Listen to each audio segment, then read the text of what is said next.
Imagine a man who could weigh the earth with a piece of string.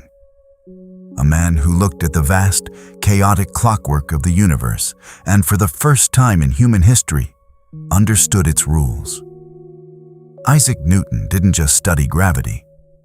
He mastered the very laws of reality. But in the year 1720, this titan of logic, the master of the Royal Mint and the most brilliant mind of the Enlightenment, walked into a trap that even a child could see today. He didn't lose a few coins. He lost a fortune, roughly £20,000. In today's money, that's nearly $4 million. As he watched his wealth evaporate into the London fog, he uttered a sentence that would haunt investors for 3 centuries. "I can calculate the motions of heavenly bodies, but not the madness of people." How did the smartest man alive become a victim of the world's first great financial black hole? To understand the crash, we have to understand the lie. And the lie was called the South Sea Company. London, 1711. The air in Exchange Alley is thick with the smell of expensive tobacco and cheap desperation. England is a superpower on paper, but a beggar in reality. Decades of war with France have left the crown buried under a mountain of debt, £9 million of it, with no way to pay it back. Enter Robert Harley, the Earl of Oxford. He needed a miracle. He didn't find one in a bank, he found one in a scheme. He created the South Sea Company. On the surface, it was a trading company, modeled after the wildly successful East India Company. The pitch was simple. England would give the South Sea Company the exclusive right to trade with the South Seas, which we now know as South America. There was just one problem, a massive, glaring, inconvenient problem. Spain owned South America, and England was at war with Spain. The exclusive rights were worthless. The ships couldn't dock. The trade didn't exist. The entire company was a shell, a legal fiction designed for one purpose: to swallow the government's debt. Imagine a company today launching a mission to mine gold on Mars without owning a single rocket. That was the South Sea Company. But the public didn't care about the rockets. They cared about the gold. By 1720, the scheme evolved. The directors of the South Sea Company, men like John Blunt, a man whose name was as sharp as his moral compass was crooked, proposed something even more daring. They offered to take over the entire British national debt. In exchange, the government would give them more shares to sell to the public. But how do you get people to buy shares in a company that produces nothing? You don't sell products. You sell envy. Blunt and his cronies began a masterclass in market manipulation. They whispered in the ears of politicians. They handed out imaginary shares to members of parliament as bribes. They created a narrative that the South Sea was a fountain of infinite wealth. And it worked. The FOMO, the fear of missing out, began to infect the streets of London like a plague. Now, let's look at our protagonist. Isaac Newton was not a gambling man. He was the master of the mint. He literally oversaw the production of England's currency. He understood math better than anyone on the planet.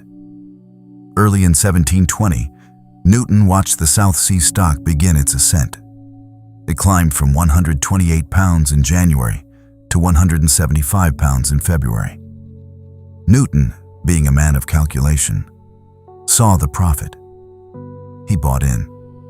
And for a moment, he was a genius in both physics and finance. By April, the stock had doubled. Newton did something very smart, something very Newtonian.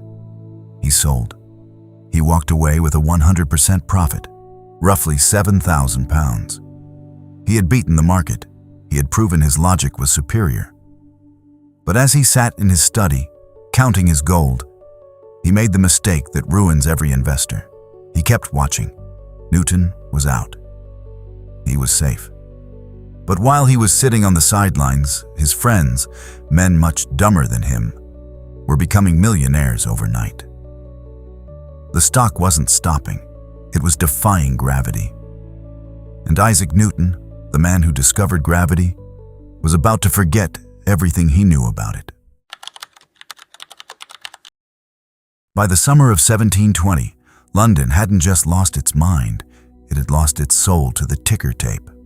The South Sea Company's stock was no longer a financial instrument, it was a religion. But every religion needs its cults, and soon, bubble companies began to sprout like mushrooms in the dark. This is where the story moves from greed to pure comedy. Because people weren't just buying South Sea stock, they were buying anything.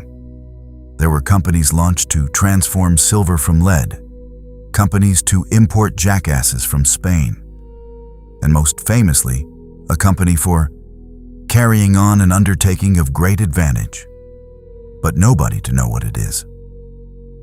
Let that sink in.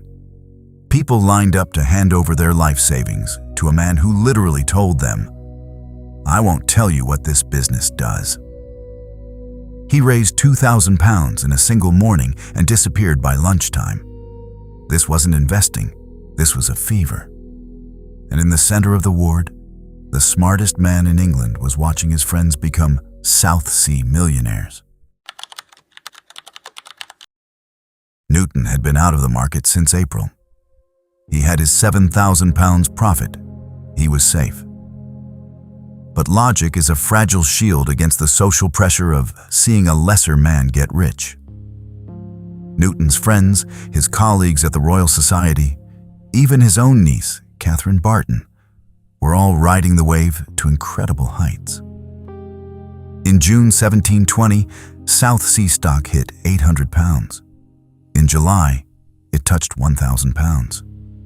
Imagine the psychological torture.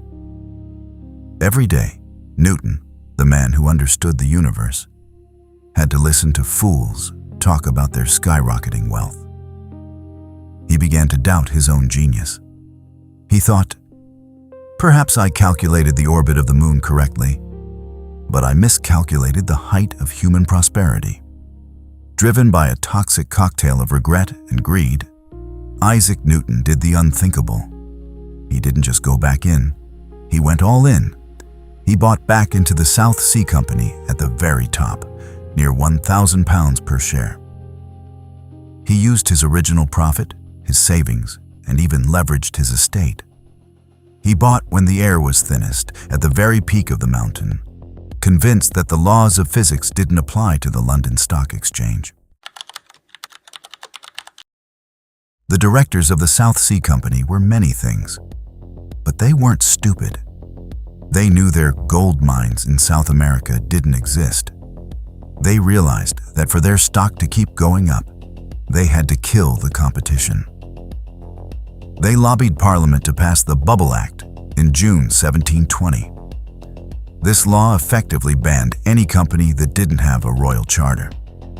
Their goal was to force people to stop buying shares in jackass imports and buy more South Sea stock. It was the ultimate self-own. Instead of moving money into South Sea, the act triggered a wave of panic. People realized that if the government could shut down one company, they could shut down any company. These secret undertaking companies collapsed overnight. And like a row of falling dominoes, the fear finally reached the great whale itself. In August 1720, the South Sea stock hesitated. It dipped to £900, then £800. Newton watched the numbers. For a man who lived by the certainty of math, the sudden volatility was a nightmare. He didn't sell. He waited for a rebound that would never come. Because gravity, as Newton himself discovered, is a constant. And what goes up must come down. September 1720. The South Sea summer was over. The fever had broken, and what replaced it was a cold, shivering reality. The stock, which had touched 1,000 pounds in August, began a sickening vertical slide. By mid-September, it was at 520 pounds. By the end of the month, it crashed to 190 pounds. In just 30 days, the wealth of the British Empire, billions in today's value, had simply vanished into thin air. For Isaac Newton, this wasn't just a line on a chart. It was a mathematical execution. He had bought in at the absolute peak. Every pound the stock dropped was a year of his life's work dissolving. He didn't sell at 800 pounds. He didn't sell at 500 pounds. He waited, perhaps hoping for a miracle of physics, a reaction to the action. But the market is not a laboratory. By the time the dust settled, Newton had lost 20,000 pounds. To put that in perspective, as master of the mint, his annual salary was around 2,000 pounds. He had just wiped out 10 years of high-level government income in a single summer. The man who could track the stars was now staring into a financial black hole. The aftermath was a scene from a nightmare. London was broken. The South Sea sufferers were everywhere.